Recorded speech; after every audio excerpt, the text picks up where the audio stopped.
Medications that treat diabetes and obesity increase the risk of a rare but serious side effect, stomach paralysis, according to new data on the real-world use of the drugs.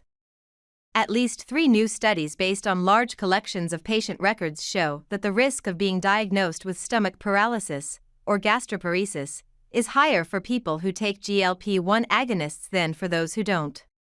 The studies have not been scrutinized by outside experts or published in medical journals, so the data is considered preliminary. 2 were presented Saturday at the medical conference Digestive Disease Week 2024 in Washington. The third is slated to be presented Monday. Injected medications called GLP-1 agonists are in high demand because they have proved to be so effective for weight loss. In clinical trials, some of the stronger medications like Wegovy and Zepbound have been found to help people lose at least 10% of their starting weight. Studies have also concluded that they have benefits for the heart as well as the waistline. Drug maker Novo Nordisk said 25,000 people are starting Wegovy every week in the US alone. The drugs curb hunger by slowing passage of food through the stomach. They also help the body release more insulin and help send signals to the brain that turn down cravings. In some people, however, these medications can also cause unpleasant to severe bouts of vomiting, which may require medical attention. They can also slow the stomach so much that medical tests show a condition called gastroparesis. Most of the time, doctors say, gastroparesis will improve after stopping the medication. But some people say that their condition did not get better even months after coming off the drug, with life-altering consequences. Measuring the risk of gastroparesis in the new studies, the risk of gastroparesis appears to be rare, but it is consistent. Compared with similar people who didn't take GLP-1 medications, those who did had about a 50% higher risk of being diagnosed with the condition.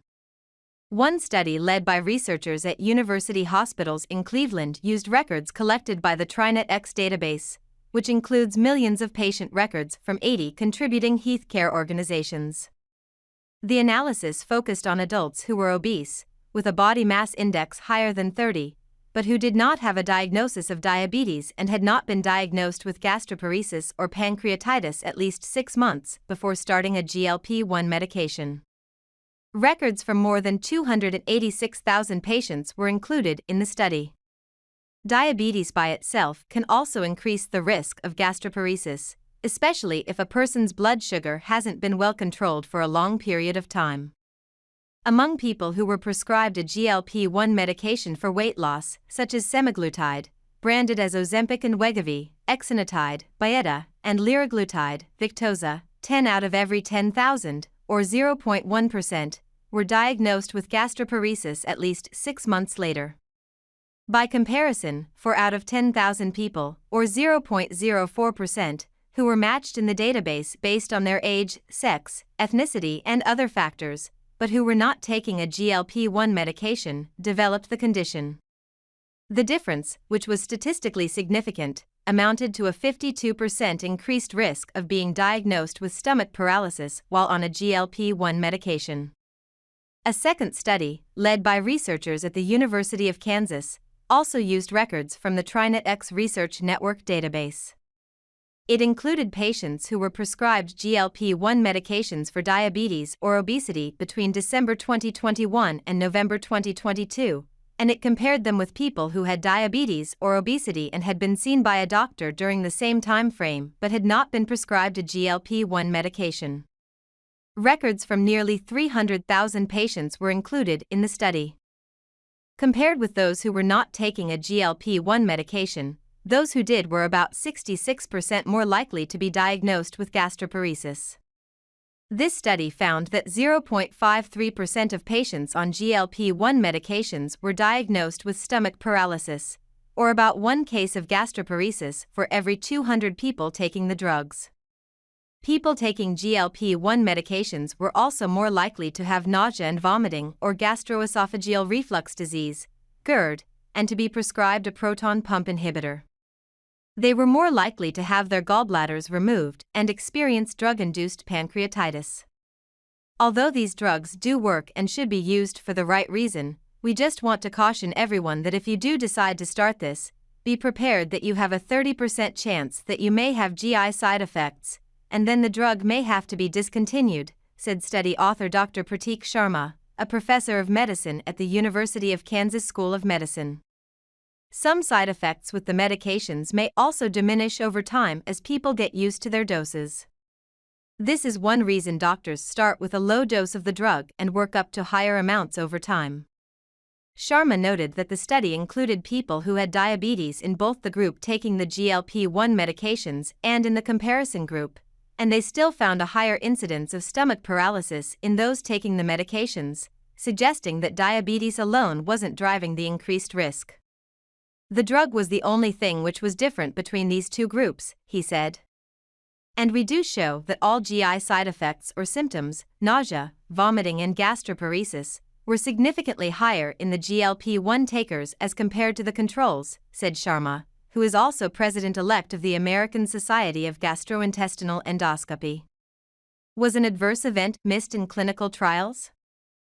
Even though these drugs have been extensively studied, Sharma thinks it is possible that gastroparesis is rare enough that it didn't show up in the drug's clinical trials because they didn't include enough patients. You need hundreds of thousands of patients to come up with these conclusions, but that's why I think these database studies are much more important there, Sharma said. Another reason it may have been missed in clinical trials was the way researchers often test for it, according to Dr. Michael Camilleri, a gastroenterologist and researcher at the Mayo Clinic who has studied gastroparesis with the GLP-1 drug liraglutide. It's very important, if you're going to study the problem with gastric emptying, you have to look at the gastric emptying of solids, not of liquids, from the stomach, Camilleri said. Liquids pass through the stomach more rapidly than solids. When the pharmaceutical companies did the appraisal of the effects of this class of medications on gastric emptying, they usually use a method that assesses the emptying of liquids from the stomach, he said. It's called the acetaminophen absorption test, and it's often used because it's faster and less expensive than a gastric emptying study with scintigraphy, which uses a radioactive tracer to see how much solid food is left in the stomach hours after a meal. Acetaminophen is absorbed through the stomach and carried into the bloodstream by liquids. Measuring how quickly acetaminophen shows up in the blood can give an idea how fast liquids are passing through the stomach, but not solids. Camilleri and other experts say acetaminophen absorption is not an adequate test for gastroparesis on GLP-1 medications.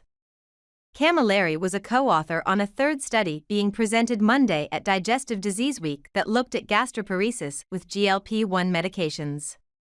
That study combed through records of nearly 80,000 patients prescribed a GLP-1 medication by doctors in the Mayo Clinic's health system. The researchers focused on a subset of 839 people who'd had symptoms of gastroparesis and who had gotten a gold standard test for the condition, a procedure called gastric emptying scintigraphy. About one-third of that group, 241 people, had food in their stomach 4 hours after eating a test meal, which means they qualified as having gastroparesis. However, the study didn't calculate the difference in the risk of gastroparesis between people using the drugs and those who were not. Camilleri said it's likely that the gastroparesis risk is be underestimated in these studies because not everyone who had symptoms would have ultimately gotten the test needed to diagnose it. In the Mayo Clinic study, women and people who also reported having constipation on the GLP-1 medications were more likely to receive a diagnosis of gastroparesis. Camilleri said that constipation may be one clue that people will have trouble with gastroparesis on a GLP-1 medication, but that there are still many questions to answer. For the people who get this complication, it is extremely serious, he said.